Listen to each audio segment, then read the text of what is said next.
When you think of the words cult classic, you probably think of movies such as Donnie Darko, The Labyrinth, The Rocky Horror Picture Show, or even The Crow. But when I think of the words cult classic, I think of 2014's indie black comedy, Frank. 1, 2, 3, 4!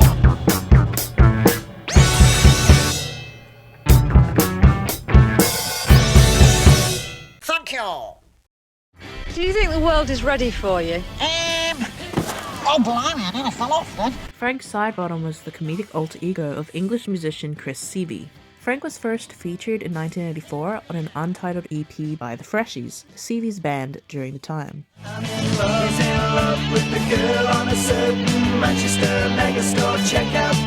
Seavey's character later evolved, featuring in his own stand-up comedy skits. I didn't bring my suitcase out, I did I? Oh, look at that! What was it? Sidebottom's miniature successes led him to being featured in several talk shows and television interviews. He even hosted and starred in his own shows on telly. I've got a picture of me and Carnival on here. Kissy fancies me, look. Sadly, Chris Seavey passed in 2010 due to complications that stemmed from cancer. In 2013, a Frank Sidebottom statue was stationed in Timperley in honor of Seavey's legacy.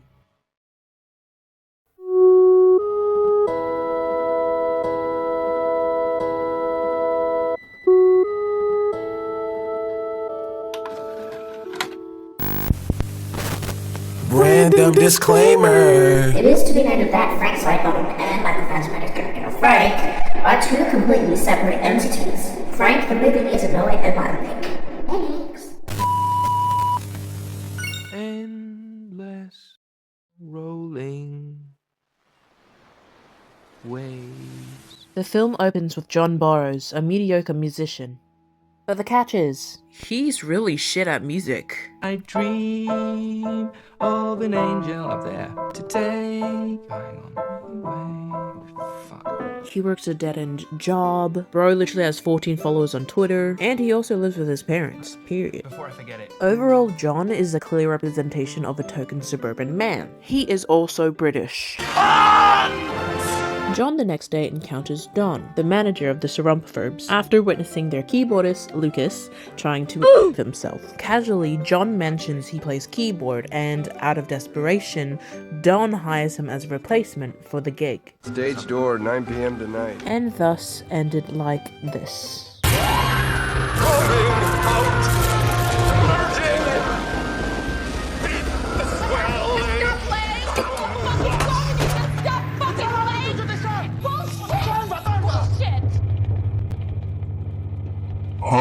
After some consideration, Frank decides John will take on the role of their keyboardist and allows him to temporarily join the band for their newest project. The group swiftly relocate their studio to a secluded rural bunker called Vetno to begin recording the new album. Welcome to Vetno. This is when John is properly introduced to the members of the band.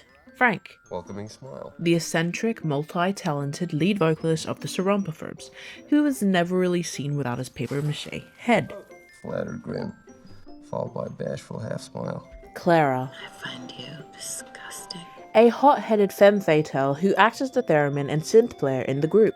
Clara can be described as John's #1 hater. Someone needs to punch you in the face. Nana and Barack, Je sais pas pourquoi Franck a voulu que vous fassiez partie du groupe. the silent percussionist and the French guitarist, who both remain mysterious and distant throughout the film. Vous me dégoûtez. Relax and enjoy a healthy dose of prolonged eye contact. Prolonged eye contact. And then there's Don. I used to fuck mannequins. During the 11-month period of crafting the album, we can see the dynamic between the bandmates and Frank become more clear. Frank is worshipped by both John and Don, yet sort of loosely infantized by Clara. What game are you playing? Filling Frank's head with these bullshit ideas? I can't hear you. Leave Frank alone. John sees potential in Frank and is drawn to the idea of being validated as a quote-unquote real musician, pushing for the band's exposure, whilst Don is obsessed with wanting to be Frank, wanting to be someone he's not. You can clearly see this through Don's mental decline throughout the whole film. It is shown through the way he speaks to John, the way he reacts to Frank, his relationship with Frank. Fuck, I want to be Frank. I don't want to be me! Don't let him get to the lake! I'm free! John, sooner or later, you're gonna get the feeling, why can't I be Frank? Or maybe I can be Frank. But John, there can only be one Frank. One. Clara, Nana, and Barack tend to reject the idea of exposure, acting as protectors to Frank. It is very much implied that Clara prefers to remain underground. This is shown through her several attempts to try and antagonize John, trying to scare him away from the band. What do you call it? Stay away from my fucking theremin. You should go home. Frank picked me, okay? So it's not up to you. You are fingers being told which keys to push. 10 little bits of bone and skin. All right. Because what were we playing before? That was like an F. F, yeah. You play F there, that'd be shit. Clara's hatred of me remains as strong and as baffling as ever. I want it back. No! I want it all back. After they finally complete their album,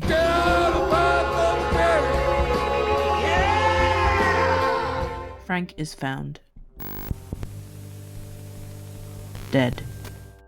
Or so we thought.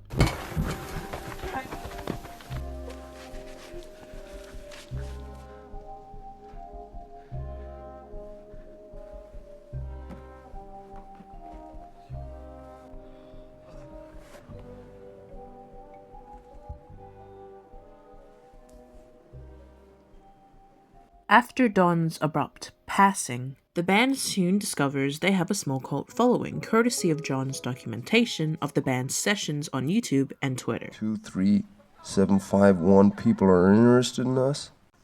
I told you we could be big. They soon are invited to play at a local festival. John is hyped, Frank is hyped, Clara doesn't give a shit, and Don is dead. It seems the Seramphophobes will prevail. During the upcoming days till the performance, they've received notice that absolutely nobody, save for 1 or 2 people, will know them at the festival. Until now, our audiences tend to be people who chance upon us and realize after a few minutes they don't like us.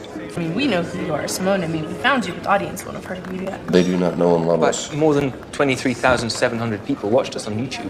23,000 hits on YouTube is nothing. They do not know us. You fucked it up. Okay, but they're cool though, right? I mean, they'll like us. They'll love you. They'll love you. John begins to question the potential reception their alternative sound will have on the public, wanting to change their sound into something less and something more like Coca-Cola, lipstick ring, go dance all night, I've got dancing legs, woo, I've got dancing legs. Though it seems Frank is excited, it is implied that Frank is not okay. Hi, can I get a quick word with you? We were in the forest like secret squirrels, and now we're likable. We're so Frank seems overstimulated and he can be seen adopting antisocial behaviors to his bandmates. It's just apparent he is not doing well. This development leads to yet again another confrontation between Clara and John. I need your help to get him out of here. He looks happy to me, whereas you seem I seem what? not in control. After Frank is found, having run off from his hotel room, John gives him an ultimatum. Choose Clara and lose this opportunity, or choose him. Frank, stay with me.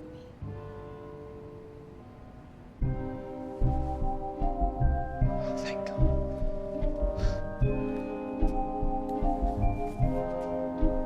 Come on. Frank chooses John. And in response, Clara pulls a Tonya Harding against John. Oh no. Chinchilla. Clara ends up going to jail, and inevitably this leads to the downfall of the Seramphophobes. We're leaving. Good luck playing tonight without a band. This leaves only John and Frank to perform at the festival alone.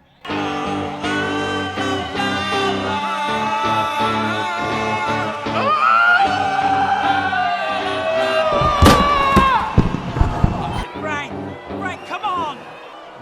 Music shit. The performance was highly unsuccessful. This leads to John growing agitated at Frank's sudden incapabilities, causing him to snap and finally attempt to force Frank's head off. Let's take the fucking head off. I have a certificate. I know you've got a motherfucking Take it off! Take it off! Frank ends up getting hit by a car after trying to escape John, only to turn up missing after the accident. Where did he go? That way. Due to Frank's anonymity, he is deemed missing, prompting the #FindFrank campaign. Eventually, John gets an anonymous tip on Frank's whereabouts, and is led to Frank's childhood home, Bluff, Kansas. There is when he talks to Frank's parents about the origins of the papier-mâché head. John continues to insist that Frank's childhood must have been traumatic, but Frank's parents detest this and state that nothing bad ever happened to Frank. There's nothing wrong with Frank. Nothing happened to him. He's got a mental illness. Frank finds himself at the El Madrid bar, which is where his ex-bandmates Clara, Nana, and Barack began performing gigs regularly. He approaches the stage mournfully with his head bowed. Then there's a brief pause, a beat of recognition sparking between the bandmates. The now maskless Frank begins to spout mundane observations, turning them into lyrical bridges. Frank begins to sing statements such as, Stale beer, fat fuck, smoked out cowpoke, sequin mountain ladies. I love your wall. Put your arms around me, fiddly digits, itchy britches. I love you all.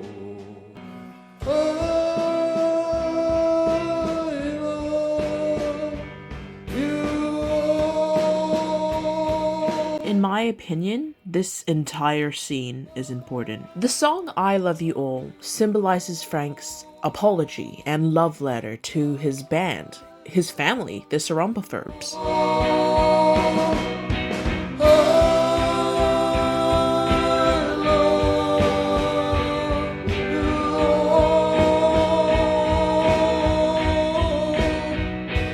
The song is a love letter to their work, to their craft, to their music, to each other, to Dawn, to their twisted little family. Down sequin mountain ladies, I love you all. Put your arms around me, fiddly digits, itchy britches. I love you all. The movie closes with an emphasis on an empty seat, where John once was seated, bringing us to the departure of John Burroughs.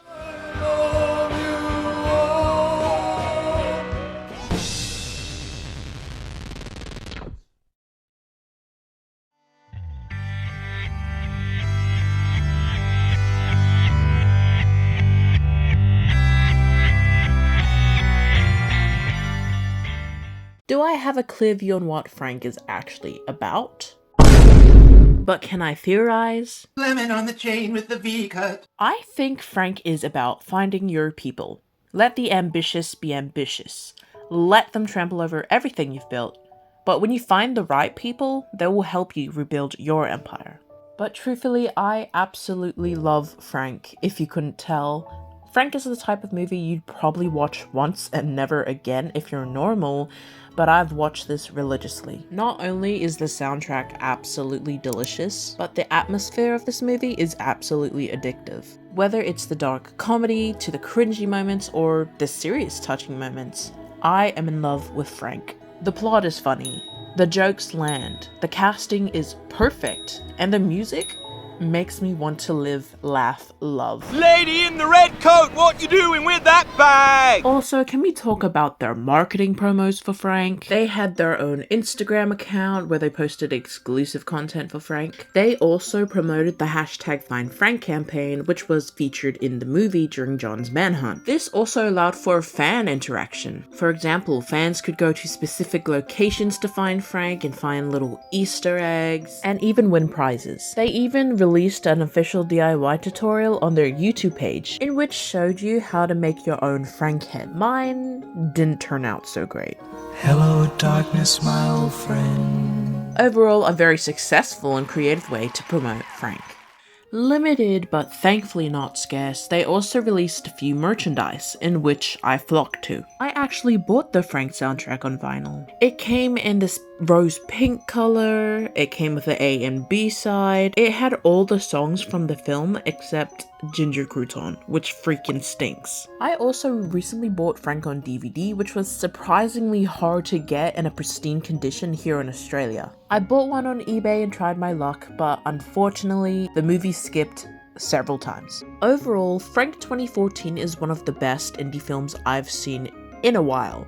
It's funny, it's experimental, it's cool, it's edgy, but it's also incredibly underrated. If you are into quirky, hipster type beat movies, I highly recommend Frank. I also recommend checking out Frank Sidebottom on YouTube. Chris Seavey was an extremely funny and talented comedian who was way ahead of his time. We have reached the end of the video. Thank you so much for sticking around. My name is Pidge, and this is my little channel where I post anything and everything. To be honest, I do not know what I'm doing, or even the future actions on this channel, but what I do know is that you serve